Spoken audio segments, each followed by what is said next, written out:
আরে জালিম গো, বুখারী শরীফের হাদিস এটা আনি কই নবী কইছে তোমরা আমারে যেভাবে নামাজ পড়তে দেখো সেভাবে নামাজ পড়ো।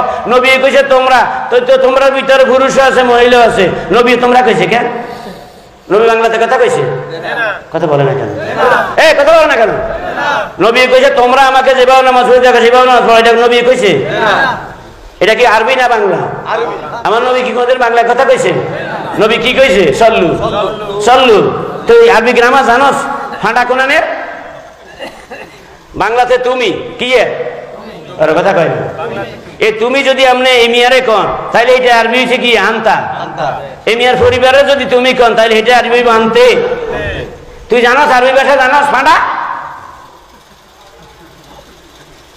বাংলাতে তোমরা যদি বলেন তোমরা, এটা দুইজন পুরুষ হইতে পারেনি? দুইজন মহিলা হইতে পারেনি? কয়েকজন পুরুষ হইতে পারেনি?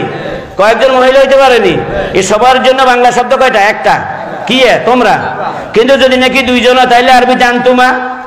তিনজন বা আরো বেশি পুরুষ হইলে আনতুম, মহিলা হইলে আনতুন না। তুই আরবি ভাষা জানোস? বেয়াদব। তুই কস নবী কইছে তোমরা আমার যেভাবে নামাজ পড়তে দেখো সেভাবে পড়ো। নবী কি বাংলাতে কথা কইছে? কষাই সব বেয়াদব। নবী বলছেন সল্লু। তুমি কি সল্লু শব্দটা এটা কোন জেন্ডার, এটা কোন নাম্বার তুমি কি জানো? মেসকুলিন জেন্ডার, ফেমিনিন জেন্ডার, তারপরে যে সিঙ্গুলার নাম্বার, প্লুরাল নাম্বার তুই জানোস? গ্রামার বুঝছ তুই? বেয়াদব। নবী বলছেন সল্লু। সল্লু মানে তোমরা পুরুষেরা পড়ো কামার আই তুমুনি, যেভাবে তোমরা পুরুষেরা আমারে দেখতেছো নামাজ পড়ি। নবী কয় তোমরা পুরুষেরা আমারে যেভাবে নামাজ পড়তে দেখো তোমরা সেভাবে নামাজ পড়ো। নবীর শব্দের বাংলা অর্থ হইলো তোমরা পুরুষেরা পড়ো। আল্লাহু আকবার। তুই বেয়াদব। বাংলা অনুবাদ একটা আনছে দেখেন তো, তোমরা আমারে যেভাবে নামাজ পড়ো, জুতা মারিও তোর গালের মধ্যে। বেয়াদব। তোমরা কি নবী কইছে?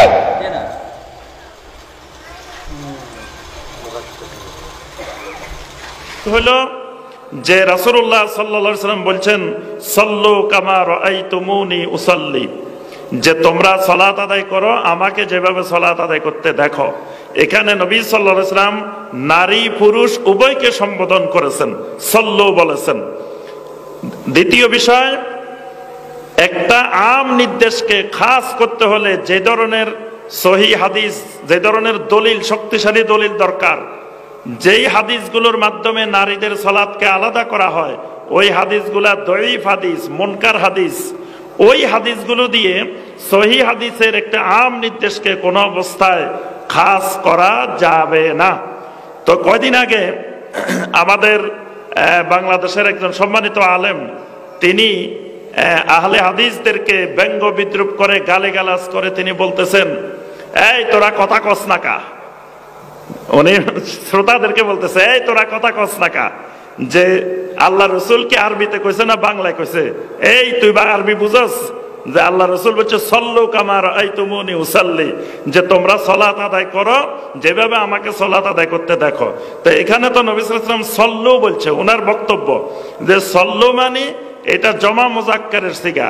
তো জমা মুজাক্কার এখানে তো নারীরা অন্তর্ভুক্ত না, এখানে শুধু পুরুষদেরকে বলা হয়েছে আমার মতো সালাত আদায় করো। এটা সল্লু বলছেন নবী সাল্লাল্লাহু আলাইহি ওয়াসাল্লাম। তো সল্লু হলো জমা মুজাক্কারের সিগা, এটা তো মুয়ান্নাস না, এখানে নারীদেরকে বলা হয় না, এখানে গেলে পুরুষদেরকে বলা হয়েছে।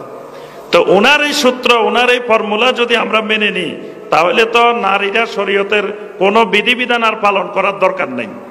কারণ কোরআনে কারিমে যত নির্দেশনা এসেছে প্রত্যেক নির্দেশনার মধ্যে আল্লাহ রাব্বুল আলামিন মুজাক্কার ব্যবহার করে নারীদেরকে অন্তর্ভুক্ত করেছেন। যেমন আল্লাহ পাক বলছেন ইয়া আইয়ুহাল্লাযীনা আমানু, আমানু মুজাক্কারের সিগা, এখানে নারীরা অন্তর্ভুক্ত। এখন যদি বলা হয় যে না এটা মুজাক্কারের সিগা শুধু পুরুষেরা, তাহলে তো কোরআনে যত জায়গায় ইয়া আইয়ুহাল্লাযীনা আমানু বলে সম্বোধন হয়েছে এখানে আর নারীরা অন্তর্ভুক্ত হবে না। তারপরে আকিমুস সালাহ, আকিমু তো জমা মুজাক্কারের সিগা, তাহলে নারীদের তো আর সালাতে দরকার নাই, কারণ আল্লাহ পাক পুরুষদেরকে বলছেন আকিমুস সালাহ, তোমরা সালাত কায়েম করো। ওয়া আতুজ যাকাত, যাকাত আদায় করো, পুরুষদেরকে বলছেন। তারপরে যখন জান্নাত থেকে আল্লাহ পাক বের হইতে বলছেন, বলছেন কুল্লাহবিতু মিনহা জামিআ, যে ইহবিতু বলছেন আল্লাহ রাব্বুল আলামিন। তো ইহবিতু তো জমা মুজাক্কারের সিগা, তা হাওয়া আলাইহিস সালাম তো এখান থেকে বের হওয়ার কথা না, কিন্তু আমরা দেখি এই পুরুষের নির্দেশের মাধ্যমে হাওয়া আলাইহিস সালামও বাইরে গেছেন। তাহলে বোঝা যায় সমস্ত আহলুল ইলম ঐক্যমত পোষণ করেছেন যে পুরুষের নির্দেশ যেখানে থাকবে ওই জমা মুজাক্কার দ্বারা নারীরাও এর আওতাভুক্ত হবে। অথচ বাংলার মানুষকে বিকৃতভাবে নবী সাল্লাল্লাহু আলাইহি ওয়াসাল্লামের হাদিসের বিকৃত ব্যাখ্যা দিয়ে আহলে হাদিসকে গালিগালাজ করা হচ্ছে যে এরা আরবি বুঝে না, উনি আরবি বুঝে গেছেন। তো ওনার যে আরবি বুঝা, এই আরবি বুঝলে তো টোটাল ইসলামেরই বিকৃতি হয়ে যাবে। আল্লাহ রাব্বুল আলামিন আমাদের সবাইকে মুকিমুস সালাত, সালাত কায়েমকারী বানিয়ে দিন।